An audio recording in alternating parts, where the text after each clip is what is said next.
사울이 죽은 후에 다윗이 아말렉 사람을 쳐 죽이고 돌아와 다윗이 시글락에서 이틀을 머물더니 사흘째 되는 날에 한 사람이 사울의 진영에서 나왔는데 그의 옷은 찢어졌고 머리에는 흙이 있더라. 그가 다윗에게 나와 땅에 엎드려 절하매 다윗이 그에게 묻되 너는 어디서 왔느냐 하니 대답하되 이스라엘 진영에서 도망하여 왔나이다 하니라. 아멘. 사무엘 하는 사울이 죽은 후에 라는 말로 시작합니다. 이 한 문장은 단순히 시간을 알려주는 표지가 아니라 한 시대의 종말과 새로운 시대의 시작을 알리는 말씀입니다. 이스라엘의 왕이 바뀌는 역사적 순간을 나타내죠. 이스라엘의 첫 번째 인간 왕이었던 사울은 실패의 역사로 마감하게 되었고, 이제 그 뒤를 이어 다윗을 통해 새로운 하나님의 역사가 펼쳐지게 될 것이라는 기대를 갖게 하는 말씀이라고 할 수 있습니다. 하나님은 사울의 왕권을 이어받을 자로 유다지파 출신의 다윗을 이미 선택하셨습니다. 이렇게 선택된 사람이 준비되어 있고 사울은 전쟁터에서 죽임을 당했으니 다윗이 왕의 자리에 앉으면 되는 상황이었습니다. 그러나 하나님은 다윗을 곧바로 왕위에 앉히지 않으셨습니다. 하나님은 먼저 다윗이 어떤 사람인지, 그 마음의 중심이 어디를 향하고 있는지에 대한 검증을 원하셨습니다. 다윗에게 일어난 하나의 사건을 통해 하나님은 자신이 선택하신 다윗에 대한 마지막 검증 절차를 진행하셨습니다. 블레셋과의 전쟁에서 죽임을 당한 사울의 상황을 전하기 위해 사울과 함께 있던 한 사람이 다윗에게 달려왔습니다. 그의 옷은 찢어져 있었고 머리에는 흙이 묻어 있었습니다.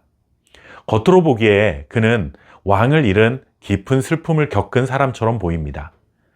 고대 이스라엘에서 옷을 찢고 머리에 흙을 뒤집어 쓰는 것은 애도의 표지였습니다. 그러나 그의 입에서 나오는 말은 사울에 대한 진심 어린 애도가 아니었습니다. 철저하게 계산된 말과 행동이었습니다. 그는 사울과 요나단의 죽음을 전하면서 마치 자신이 사울이 영광스럽게 죽음을 맞이할 수 있도록 결정적인 역할을 한 것처럼 자랑스럽게 말을 합니다. 사울이 전쟁터에서 죽게 되었을 때에 죽기 전에 곁에 있던 신하에게 부탁을 합니다. 이방인에게 죽임을 당하느니 차라리 부하의 손에 의해서 명예로운 죽음을 맞이할 수 있게 해달라 하는 것이었습니다. 사울의 부탁대로 이 사람은 사울을 죽였습니다. 그리고 사울의 머리에 있는 왕관과 팔에 있는 고리를 벗겨서 다윗에게 온 것입니다. 이 사람은 사울이 이유 없이 다윗을 죽이려 했던 것을 알고 있었기에 자신이 그렇게 사울을 죽였다고 보고하면 다윗에게 공로를 인정받을 수 있으리라는 계산을 하고 다윗에게 이러한 보고를 한 것입니다. 누군가의 실패와 무너짐을 보며 슬퍼하기보다 그 틈에서 나의 유익을 먼저 계산하는 마음, 이것이 바로 다윗에게 찾아와 보고하는 이 사람의 마음속에 있던 욕심이었습니다. 이 사람에게 사울의 상황을 자세히 보고받은 다윗은 어떻게 반응했을까요?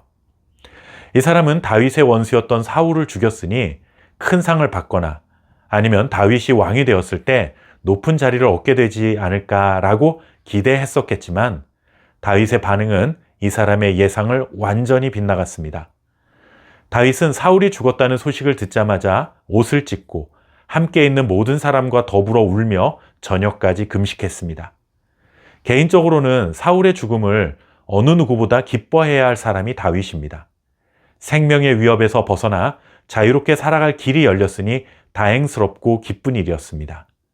그러나 다윗은 이런 인간적인 계산보다 하나님이 기름 부어 세우신 자가 전쟁터에서 죽임을 당했다는 것을 진심으로 애도했습니다.